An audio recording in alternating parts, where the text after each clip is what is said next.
सो आज हम सीखेंगे बेस थ्योरम क्या होता है और इसके क्वेश्चंस कैसे लगते हैं।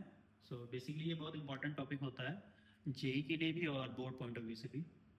तो सबसे पहले हमने सबसे बेसिक क्वेश्चन लिया यहाँ पे बेस थ्योरम का कि how to apply that basic concept of Bayes theorem to solve the problems.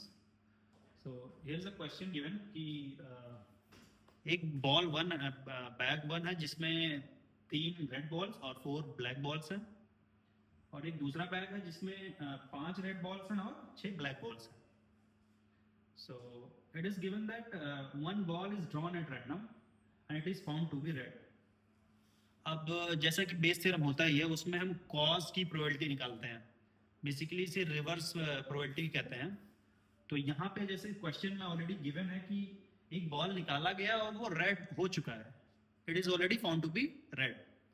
तो अब हमें इसकी कॉज क्या है, जैसे इसमें पूछा है कि what is the probability that it has been drawn from bag second. इसमें पूछा गया है कि अब इसकी क्या प्रोबेबिलिटी होगी कि ये बैग 2 से ही निकाला गया है। बेसिकली यहाँ पे कॉज की प्रोबेबिलिटी निकालनी है हमको। तो ये सबसे इंपॉर्टेंट चीज है कि हमको क्या निकालना है। अब यहाँ पे हम इसको सॉल्व करते हैं। सबसे पहले हम इवेंट्स बनाते हैं कि कौन कौन से इवेंट्स यहाँ पे बनेंगे बेसिकली। तो यहाँ पे जैसा कि साफ साफ दिख रहा है आपको कि 2 बैग्स हैं बेसिकली, और दोनों में से किसी भी बैग से बॉल निकाला जा सकता है। तो यहाँ पे 2 केसेस बन गए, बेसिकली 2 इवेंट्स साफ साफ बन रहे हैं ये कि अगर हम इवेंट वन को मानते हैं, इवेंट वन, तो इसे हम कैसे डिफाइन करेंगे, इसे हम इस तरीके से डिफाइन करेंगे कि बॉल इज ड्रॉन, निकाला गया, फ्रॉम बैग वन। ओके, और इवेंट टू क्या हो जाएगा similarly, ball is drawn from bag two. तो अब इसके बेसिस पे हमारे पास तो इक्विप्रोबेबल है ये दोनों, हम किसी भी बैग से ले सकते हैं, तो इनकी प्रोबेबिलिटी तो समान ही होगी। तो इसीलिए प्रोबेबिलिटी ऑफ E1 क्या हो जाएगी 1/2, क्योंकि 2 ही केसेस हमारे पास।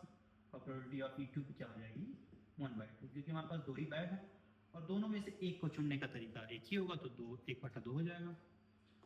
अब यहाँ पे कॉन्सेप्ट आता है कि अब बॉल निकाल लिया गया, ठीक है। तो यहाँ पे अब कंडीशनल प्रोबेबिलिटी का जो कॉन्सेप्ट होता है वो आएगा, जो कि ऑलरेडी हम पिछले वीडियोस में पढ़ चुके हैं। सबसे पहले अब यहाँ पे जो बॉल निकाला गया वो रेड है, ठीक है। अब मानते हैं कि तीसरा जो इवेंट है जो कि इन सब पे डिपेंडेंट है, जो कि कंडीशनली कंडीशन लगा हुआ है उस पर। तो मान लिया कोई इवेंट ए है, इस इवेंट को कैसे डिफाइन करेंगे, तो उसको हम डिफाइन करेंगे इस तरीके से कि red ball has been drawn, red ball is drawn. Okay, मतलब लाल बॉल निकल गया। अब एक और इवेंट हम डिफाइन करते हैं भाई, अब कंडीशनल प्रोबेबिलिटी का कॉन्सेप्ट आएगा यहाँ पे कि रेड बॉल बैग वन से निकाला गया। अब इसे हम कैसे डिफाइन करेंगे, अब इसकी प्रोबेबिलिटी हम कैसे निकालते हैं, A/E1 जो कि कंडीशनल प्रोबेबिलिटी का सिंबल है बेसिकली। इसे कैसे डिफाइन करेंगे, red ball is drawn from bag one. Okay, इसे हम इस तरीके से डिफाइन करेंगे कि भाई इसमें कंडीशन आ गई है कि भाई बैग वन से ही निकाला जा रहा है, इसीलिए कंडीशनल प्रोबेबिलिटी एक तरीके से बन गई। और हमारा मेन इवेंट क्या है कि रेड बॉल निकाला गया। इसे डिफाइन कैसे करेंगे, ball probability of A/E1, basically ये इसकी प्रोबेबिलिटी क्या होगी, तो बैग वन से अगर हम रेड बॉल निकालते हैं तो इसकी प्रोबेबिलिटी क्या हो जाएगी, टोटल बॉल्स कितने हैं 7, रेड बॉल्स कितने हैं 3, तो इसकी प्रोबेबिलिटी क्या होगी 3/7। सिमिलरली प्रोबेबिलिटी ऑफ A/E2 क्या होगा, हम इसे डिफाइन कैसे करेंगे समझने के लिए वही बता देता हूं कि red ball is drawn from bag second, ठीक है। डिफाइन कैसे करेंगे कि भाई E2, तो इसका क्या मतलब होता है कि probability of A that is red ball is drawn when E2 has been occurred, मतलब E2 को चुन लिया गया है, ठीक है।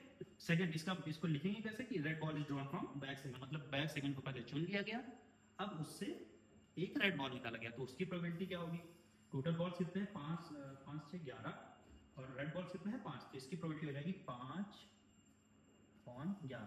ठीक है, तो ये कंडीशनल प्रोबेबिलिटीज हो गई। अब हम देखते हैं कि प्रोबेबिलिटी ऑफ, अब नाउ इट इज कंफर्म, अब ये कंफर्म है कि भाई रेड बॉल निकल चुका है। अब हमको निकालना है कि प्रोबेबिलिटी, इसकी क्या प्रोबेबिलिटी है कि ये बैक सेकंड से निकाला गया है। ठीक है, तो ये हम बेस थ्योरम से निकालेंगे, क्योंकि अब यहाँ पे हमें कॉज की प्रोबेबिलिटी निकालनी है, जैसा कि बेस थ्योरम बोलता ही है। तो इसे हम देखते हैं। तो जैसा कि हमने देखा था कि अगर हम पहले बैग से रेड बॉल निकालते हैं तो उसकी प्रोबेबिलिटी थी 3/7। क्यों? क्योंकि टोटल नंबर ऑफ बॉल्स कितने थे? 7, और रेड बॉल्स उसमें थे 3। और दूसरा है कि रेड बॉल निकाला गया दूसरे बैग से, तो उसमें टोटल नंबर ऑफ बॉल्स थे 11, और तो रेड बॉल निकाला तो वो तो उसकी संख्या थी 5/11, ये हो गया। नाउ अब अप्लाई बेस थ्योरम। अब हमको निकालना क्या है? कॉज निकालना है, तो हम जाहिर सी बात है बेस थ्योरम का यूज करेंगे। हमें पता कैसे चलेगा कि बेस थ्योरम यूज करना है यहाँ पे? सबसे पहली बात, वहां पे कुछ ऐसी लाइनें जरूर रहेंगी कि इट इज ऑलरेडी अकर्ड कि भाई रेड बॉल मिल गया है, it is already found to be red ball, और जो इवेंट का रिजल्ट है, मेन रिजल्ट, वो पहले से ही क्वेश्चन में दिया रहेगा। और फिर क्वेश्चन को 2 बार कम से कम पढ़ने से ये पता चल ही जाएगा कि भाई कॉज निकालना है हमें, तो उस हिसाब से बेस थ्योरम का क्वेश्चन वो बन जाएगा। अब इसमें हमको निकालना क्या है, इसको एक्सप्लेन करते हैं कि probability of E2 by A means, अब यहाँ पे E2 क्या है? E2 की प्रोबेबिलिटी निकालनी है। कौन सी प्रोबेबिलिटी? Conditional probability basically. तो उसमें क्या पता चल गया है कि भाई रेड बॉल हमको मिल चुका है, तो probability of getting the red ball from the back second, अब इसकी प्रोबेबिलिटी हमको निकालनी है।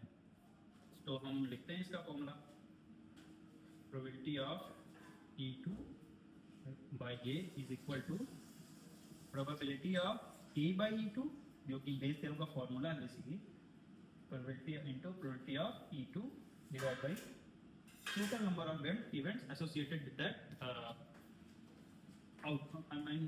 total number of events जो कि इस रेड बॉल को निकालने में अकर हुए हैं, जो भी जितने भी कॉजेज हैं बेसिकली उसकी प्रोबेबिलिटीज, कंडीशनल प्रोबेबिलिटीज।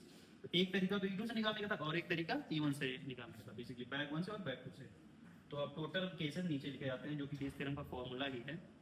तो पहला ये हो जाएगा कि E1 multiplied by probability of E1 plus जो भी टोटल केस, यहाँ पे 2 ही केस है क्योंकि 2 ही बैग हैं, तो 2 ही तरह के इवेंट्स बने थे यहाँ पे।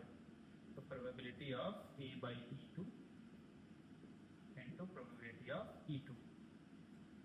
ठीक है, अब सिंपल इसमें फॉर्मूला लगाना है। समझने वाली बात यही थी इसमें कि कैसे हम कॉज को निकालते हैं, उसकी प्रोबेबिलिटी, तो वो बेस थ्योरम से निकलता है।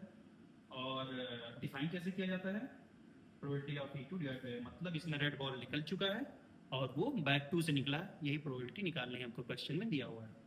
अब इस फॉर्मूले में हम खाली वैल्यूज पुट करेंगे। Probability of A by E2 हमने यहाँ पे लिख रखा है 5/11 multiplied by probability of E2 1/2 है, क्योंकि 2 ही बैग हैं तो 1/2 ही सबका हो जाएगा। Similarly probability of A by E1 into probability of A by E1, तो इसकी प्रोबेबिलिटी क्या है? 3/7 मल्टीप्लाइड बाई 1/2, क्योंकि पहला बैग चुनने की भी 1/2 की प्रोबेबिलिटी होगी क्योंकि 2 ही बैग हैं, प्लस यही सेम चीज लिखना है यहाँ पे क्योंकि ये रहा 1/2 सब में कॉमन है तो हम डायरेक्टली काट सकते हैं। इसका LCM वगैरह निकालना पड़ेगा, तो 5/11 divided by its LCM will be 77 plus 35। Okay, अब इसको हम सॉल्व कर लेते हैं यहीं पे, तो 7 आ जाएगा, जो ऊपर चला जाएगा तो 7 5 35 divided by 56, that will be our answer. Okay, so यहाँ पे जो रेड बॉल, जो कि ऑलरेडी बता दिया गया था क्वेश्चन में, जो रेड बॉल निकल चुका है वो बैक 2 से निकलेगा, उसकी प्रोबेबिलिटी हमको पता चल गई बेस थ्योरम के यूज। तो इसी तरह के क्वेश्चन बेस थ्योरम के आएंगे बेसिकली। अभी ये सबसे सिंपलेस्ट क्वेश्चन था क्योंकि इसमें 2 ही इवेंट बन रहे थे। कभी कभी होगा कि 4 इवेंट्स बन रहे हैं, 6 इवेंट्स बन रहे हैं, तो उस हिसाब से हमको इवेंट्स बेसिकली पहले तो इवेंट्स की प्रोबेबिलिटी निकालनी होगी, P1 P1 P2 P3 etcetera, और उसके हिसाब से जो इवेंट हो चुका है, जो कि क्वेश्चन में दे रखा है कि भाई जैसे रेड बॉल यहाँ पे पहले से ही दे रखा है कि भाई रेड बॉल ही निकल रहा है, तो वो चीज उसके हिसाब से जो कंडीशनल प्रोबेबिलिटी बनेगी उन इवेंट्स के हिसाब से, वो भी आपको निकाल के रखना है, जो कि कंडीशनल प्रोबेबिलिटी होगी इस तरीके से। ये निकाल लिया। अब इनको अगर निकाल लिया तो जिस तरीके से क्वेश्चन में पूछा गया है उस प्रोबेबिलिटी को निकालना। जैसे यहाँ पे रेड बॉल निकल चुका है, अभी दूसरे बैच से निकल रहा है, मतलब E2 by A, conditional probability of E2 when A has been already occur, जो क्वेश्चन में दिया हुआ है। तो इस हिसाब से हम केवल फॉर्मूला लगाएंगे, जिस तरीके से पूछा गया उसको ऊपर रखेंगे, बाकी जितने भी टोटल केसेस हैं उसको नीचे रखेंगे, हमारा आंसर आ जाएगा। So that is all for this Bayes theorem, reverse probability.